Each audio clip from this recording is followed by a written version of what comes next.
کشمیر کے اندر حالات تو بدلتے ہی رہتے ہیں اور واقعات بھی بدلتے رہتے ہیں، اور حالات اور واقعات بدلنے کے بیچ کچھ انتظامی امور بھی بدلتے رہتے ہیں، اور وہی انتظامی امور بدلا جموں کشمیر کے اندر۔ پہلے مسلم اوقاف ٹرسٹ، پھر وقف بورڈ،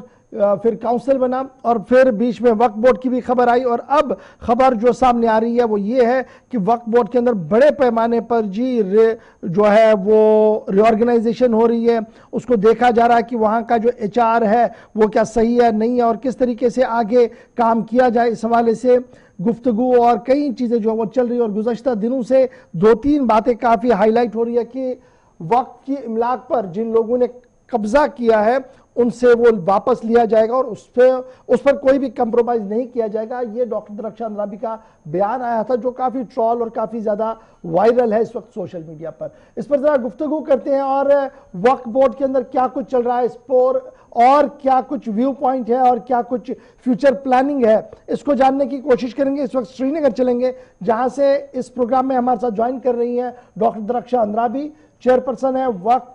بورڈ کی سری نگر کے اندر۔ بہت بہت شکریہ ڈاکٹر صاحبہ ہمارے ساتھ جوائن کرنے کے لیے۔ آج آپ سے جب گفتگو کر رہے ہیں تو بڑا امپورٹنٹ یہ ہے کہ ایک طرف سے بی جے پی، ایک طرف سے ترجمان اور نیشنل حک اپ کی لیڈر آپ کو مانا جا رہا ہے، لیکن دوسری طرف سے ایک اہم ذمہ داری جو آپ کو سونپی گئی ہے وہ ریاستی وقف بورڈ کی ہے، اور اس وقف بورڈ کی جس پر ہمیشہ سیاست ہوتی رہی ہے۔ ڈاکٹر فاروق عبداللہ کے ٹائم میں بھی کافی چمے گوئیاں ہوئی، مفتی محمد سعید نے ٹیک اوور کیا تو کہا کہ ایک ایک پائی کا حساب عوام کے سامنے رکھا جائے گا۔ مفتی صاحب کا ٹینیور چلا گیا، محبوبہ مفتی نے ٹیک اوور کیا، کبھی کئی حساب سامنے نہیں آئے، اور آہستہ آہستہ کر کے اب بی جے پی کی قیادت نے وقف بورڈ کو اپنی تحویل میں لے لیا ہے، اور آپ ایز اے چیئرمین ہیں۔ آج جب آپ نے ٹیک اوور کیا ہے، ماضی کے جو حالات ہیں اور جو آج آپ دیکھ رہے ہیں، کہاں پر آج کے دن جموں کشمیر وقف بورڈ ہے؟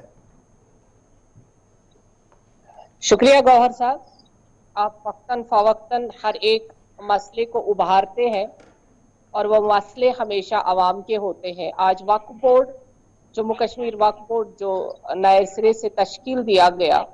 نام بدلتے ہیں اور کام بھی ہمیشہ بدلتا رہتا ہے۔ اور چونکہ ابھی کشمیر میں ہم آئے ہیں 5-6 روز سے، آپ نے خود ہی فرمایا کہ ٹرول ہو رہے ہیں، بات جو کی ہم نے تو صحیح ہے کہ ہم جموں کشمیر وقف بورڈ جو نئے سرے سے تشکیل پایا، اور اس میں جو کام کاج ہے اس طریقے کو بھی بدلنے کی کوشش کریں گے، چونکہ عوام ہم سے ہمیشہ سوال پوچھتی رہی۔ عوام کے ذہن میں ہے کہ ہم جو نظر و نیاز درگاہوں پہ ڈالتے رہتے ہیں، جو ان کا ہدیہ رہتا ہے،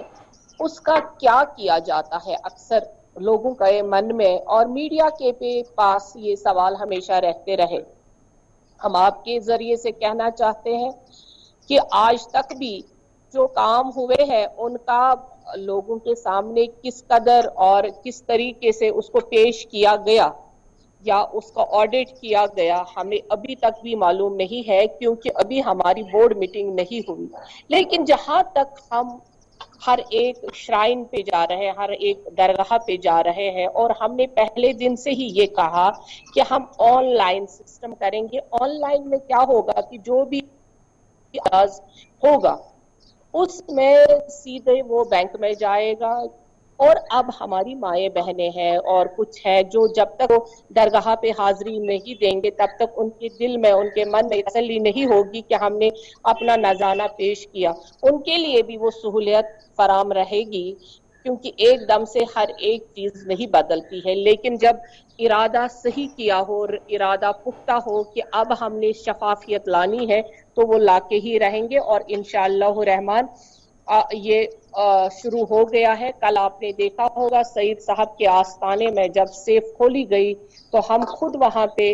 مشاہدے کے طور پر وہاں پہ رہے، اور ہمارے ساتھ جو لوگ رہے، اور کل ہم نے ایک فیصلہ لیا ہے کہ اب غیر جانبدارانہ کمیٹی اس میں تشکیل دی گئی ہے، جو جب ہم کہیں پہ بھی سیف کھولنی ہو، جو پیسوں کا دیکھ ریکھ ہوگی، وہ بینک کے ملازم، پولیس اور ہمارے آنریبل ممبر، اور اس श्राइन का एक ही एडमिनिस्ट्रेटर वहां पे रहेगा। बाकी जो हुजूम हमारे वक्फ बोर्ड के रहते थे वहां पे, वही गिनना, वही हिसाब करना, वो अब नहीं रहेगा, ताकि लोगों के सामने एक शफाफियत के तौर पे ये जाहिर हो कि हमारा पैसा सेफ सही तरीके से बैंक में जा रहा है, और वहां के मुलाजमों को भी हमें तनख्वाह देनी है और कोई तामीर और तरक्की भी करनी है। रही बात डॉक्टर साहब, इससे पहले कि मैं जरा आगे एक और चीज की ओर आपकी तवज्जो मबजूल करवाऊं, एक चीज जो अभी पूछा जा रहा है कि क्या जम्मू कश्मीर के अंदर वक्फ बोर्ड काम कर रहा है या मरकज की तर्ज पर वक्फ काउंसिल काम कर रहा है? ये कंफ्यूजन है कि क्या वक्फ एक्ट जो काउंसिल हमारा दिल्ली का है वो इन्फोर्स है, या जो ऑलरेडी हमारे पास वक्फ बोर्ड था वो एक्ट हमारे पास है? देखिए गवर्नर साहब, आपके जरिए से हम बताना चाहेंगे कि वक्फ एक्ट जो है 1995 और 2013, वो एक्ट सेंट्रल वक्फ एक्ट तो लागू हो चुका है, मगर हर एक स्टेट में, हर एक यूटी में वक्फ बोर्ड ही काम करता है। चाहे वो हिंदुस्तान की भी कोई भी स्टेट है, वहां पे काउंसिल नहीं, according to rules and regulations Waqf board ही काम करता है। हर एक स्टेट में, हर एक यूटी में वक्फ बोर्ड है। अब कोई मुस्लिम वक्फ बोर्ड नहीं है, काउंसिल नहीं है, बल्कि J&K वक्फ बोर्ड है। तो वक्फ बोर्ड के ताबे ये सारा कुछ चल रहा है। तो डॉक्टर साहब, ये भी बड़ा इंपॉर्टेंट है, जब हम रियासत के अंदर देखते हैं तो हमारे पास अक़लियती फिरके के भी काफ़ी मजहबी इबादत गाहें हैं, और वहाँ पर ट्रस्ट बनाए गए हैं, इदारे बनाए गए हैं। और जब मैं उन इदारों की कारकर्दगी को खंगाल के देखता हूँ और वक्फ बोर्ड की कारकर्दगी को खंगाल के देखता हूँ, तो ऐसा लग रहा है कि शायद हमारा इदारा कल का है और वो पुराने हैं, जबकि हकीकत ये है कि जो पुराना है वो बिल्कुल ख़त्म हो गया है। बिल्कुल सही फरमाया आप, क्योंकि जब हमने यहाँ पे कामकाज का पहले दिन ही जायजा लिया, तो हमने भी खंगालना चाहा था कि हमारे खजाने में कितने पैसे हैं, और मुफ्ती साहब ने क्या छोड़ा और फारूक साहब ने क्या दिया।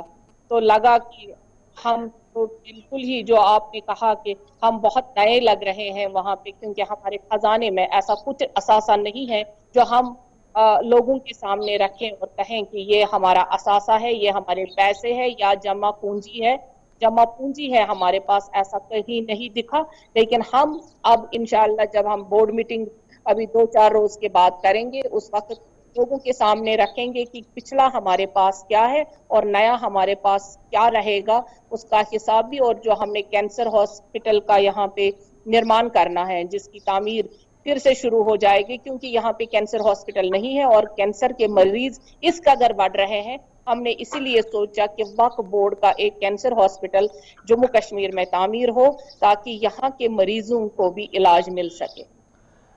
HR की जब हम बात करते हैं, ह्यूमन रिसोर्स की बात करते हैं, मुझे याद है मुफ्ती साहब ने जब टेक ओवर किया था तो एक बड़ा मुद्दा मुफ्ती साहब लगातार कहते हैं, देखिए हम चाह रहे हैं कि यहाँ पर ह्यूमन रिसोर्स टेक्निकली हो, यानी जहाँ पर जिसकी ज़रूरत हो उसको वहाँ पर रखा जाए और उसी से वो काम लिया जाए। क्या आज के दिन में ह्यूमन रिसोर्स के एतबार से हमारा वक्फ बोर्ड फिट है उसी तरीके से जो वक्त की ज़रूरत है, या वही माजी की तरह चल रहा है, सियासी असर रसूख पर अभी भी है? अगर आप सच सुनना चाहेंगे कि अभी जो हमारा वक्फ बोर्ड, जो खासकर कश्मीर में जितने हमारे ह्यूमन रिसोर्स जिसको आप कहेंगे, तो वहाँ पे वो लॉट नहीं है जो वक्त शायद हमारी आज की ज़रूरत है, बल्कि 20 करोड़ रुपया हमारा सिर्फ तनख्वाहों पे जाता है, जबकि उतनी हमारी आमदनी नहीं है। और ये 20 करोड़ कहाँ जाता है, ये अब हमारे पास सवाल है, जो हम वक्फ बोर्ड के सामने परसों रखेंगे जब मीटिंग होगी। और लोगों को भी पता चलना चाहिए कि हमारा असासा जो 20 करोड़ है वो किन मुलाजमों पे खर्च होता है, और सिर्फ मुलाजमों की तनख्वाहों में 20 करोड़ जाता है। हमें इस कहने में, या ये आपके सामने या अपने लोगों के सामने कहने में कोई आर नहीं है, या कोई हमें शर्म महसूस नहीं हो रही है कि 20 करोड़ रुपया जिस बोर्ड की आमदनी नहीं है, वहां 20 करोड़ रुपया हमारा खर्चा है, और आमदनी हमारी 54, 58 और खर्चा 1 रुपया है। और जब हम आज की डेट में ऑफिस जाना चाहते हैं, ऑफिस ढूंढते हैं, और हमारे JNK वक्फ बोर्ड के पास कोई ऑफिस नहीं है जहां चेयरमैन बैठ सके, और कोई असासा नहीं है जहां पे 4 लोग इकट्ठा बैठ के मीटिंग कर पाए। हमारा ऐसा कोई हॉल भी नहीं है। अच्छा जी, हमें ये शर्म बड़ा आई जब इम्पोर्टेंट है, हम जबकि वक्फ आज तक बोर्ड हमें के ये पता था चेयरमैन कि बने। वक्फ बोर्ड के पास एक असासे की भरमार है जी। श्रीनगर के अंदर भी बड़े असासे हैं, गांव देहात के अंदर बड़े असासे हैं। आप कह रहे हैं कि जनाब हमारे पास तो असासे ही नहीं है। क्या वो असासे बेच दिए हैं, सबलेट हुए हैं, क्या हुआ है उन असासों का? जो कल तक बताया जा रहा था कि वक्फ बोर्ड के पास इमलाक की एक बड़ी तादाद है, लाल चौक से लेकर आपको पौड़ा तक गिनवाया जा रहा था अखबारों में हमें। देखिए, कहने के लिए भरने के बाद हम कहना चाहते हैं, गिनने के लिए तो बहुत है, और रेवेन्यू रिकॉर्ड में देखा जाए तो बहुत है, लेकिन गिनती करने के लिए आज हमारे पास सिर्फ गिनती ही रहेगी। और जब हम असासों को ढूंढने लगेंगे, तभी तो हमने कहा था कि बिल्डोजर लाना बहुत जरूरी है। आपकी चैनल से ही वो लफ्ज हमने यूज किया था, और आज फिर से कोशिश करेंगे कि लोग वो बात सुने, ताकि जो हमारा रेवेन्यू रिकॉर्ड में हमारी जमीनें हैं, हमारे एसेट्स हैं, वो हमें वापस मिल जाए। उसके लिए भले ही नया या पुराना बुलडोजर हमें यूज करना पड़े, हम करेंगे। और डॉक्टर साहब, जियो टैगिंग, जब आप दिल्ली में थी, वक्फ काउंसिल की रुकन थी, तो आप लगातार इस कोशिश में थी कि कश्मीर के अंदर जियो टैगिंग कंप्लीट हो इस असासों की। क्या वो जियो टैगिंग कंप्लीट हुई है? उसकी कोई रिपोर्ट आप तक आ पाई है एज ए चेयरमैन के तौर पर कि कहां पर वो प्रोजेक्ट पहुंचा, कितना है, क्या नहीं है? ये जम्मू से तो पूरी हो गई है, कश्मीर में भी शुरू है, लेकिन हमने आपसे, आपके जरिए से ही कहना चाहेंगे कि उसमें जब आप देखेंगे तो हमारे पास एसेट्स बहुत होंगे, लेकिन कहाँ है और उससे क्या फायदा लिया जाएगा, वो अब बोर्ड फैसला ले लेगी, और इंशाअल्लाह रहमान हम वो रिट्रीव करेंगे। अच्छा जी, इबादत गाहें जो हमारे मरकज़ हैं, चाहे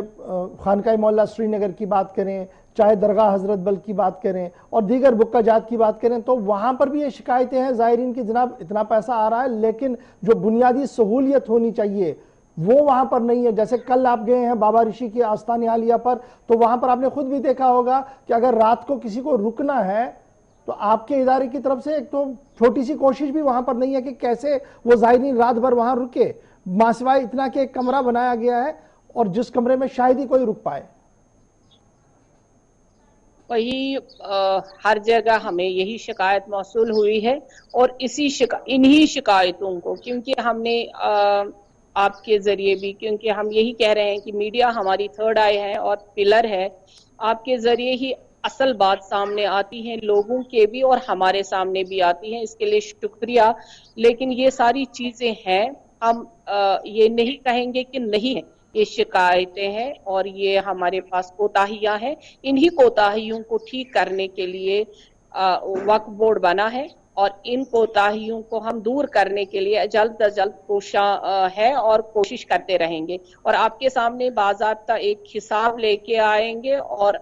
अच्छी जो हमने काम किया होगा वो भी आपके सामने, आपके जरिए लोगों को बताएंगे। डॉक्टर साहब, क्या कोई अकाउंटेबिलिटी फिक्स होगी विद इन द सिस्टम आपके इदारे के अंदर कि जिन लोगों ने साल वहां काम किया और उनकी आज प्रोग्रेस सिफर है, जिसकी वजह से इदारे पर सवाल है, जिसकी वजह से उम्मत पर सवाल उठ रहे हैं, तो क्या कोई आपकी तरफ से पहल होगी कि उन लोगों को भी टास्क पर लिया जाए ताकि एक सेट एग्जाम्पल हो कि बस आगे कुछ नहीं होगा जी ऐसा? जिन्होंने क्राइम किया हुआ है, जिनके जरिए से वक्फ को नुकसान हुआ है, वक्फ के इमलाक को नुकसान हुआ, सालों साल केसेस रहे हैं। हमारा एक होटल है, आपको मालूम होगा, एक प्राइम लोकेशन पे हमारा होटल है यहाँ पे बुलवाड़ में, और गुलमर्ग नाम से वो मशहूर है, लेकिन जब हम वहाँ पे गए उसकी हालत बहुत खस्ता है। हमारे ही वक्त के मुलाजिम ने उसको सील बंद करा, उन पे कोई एक्शन नहीं हुआ, और जिन्होंने उस पर केस किया उन पे भी कोई एक्शन नहीं है। तो इस मामले में हमारा करोड़ों का नुकसान आज तक होता रहा है और उस पे कोई ध्यान नहीं दिया गया। और जो वो मुलाजिम है वो डेपुटेशन पे आया था, खुद का उन्होंने बहुत फायदा लिया, लेकिन वक्फ को एक नुकसान दे के गए। हमने क्राइम ब्रांच से और बाकी जो हमारी इन्वेस्टिगेशन एजेंसीज हैं उनके हाथ में सारे केस दे दिए हैं आते ही, ताकि हमारा ये डिपार्टमेंट भी क्राइम और इन गुनाहों से पाक हो जाए। डॉक्टर साहब, चूंकि वक्फ का मामला है तो एक बड़ा शोबा है इस्लामिक बाइतुल माल का, जिसके तहत गरीबों, यतीमों, मोहताजों की मदद की जाती है और पूरी दुनिया में ये निज़ाम कायम है। लेकिन जब मैं जम्मू कश्मीर के जाविये से इसको देखता हूं तो आपके बाद जो इदारे कायम हुए हैं मुस्लिम फेटर्निटी के अंदर, निजी इदारे कायम हुए, मुझे लगता है कि सबसे बेहतर काम तो वहां पर हो रहा है, जबकि यहां पर रिसोर्स बहुत ज्यादा है, पब्लिक फंडिंग ज्यादा है, लेकिन वो काम वहां तक नहीं पहुंच पा रहा जो वक्त की अहम तरीन जरूरत है बैतुल माल के जरिए से। जो हम कहना चाहते थे अभी तक कि थोड़ा सा कासिर थे कहने में, लेकिन आप गौहर साहब इसी मिट्टी के बेटे हैं तो आपसे कुछ छुपा नहीं है और आप कोशिश कर रहे हैं बारहा कि हमसे वो जवाब आप ले ही लें। तो हम आपके जरिए बताना चाहते हैं कि ये सारा हमारा जो J&K वक्फ की इमलाक है,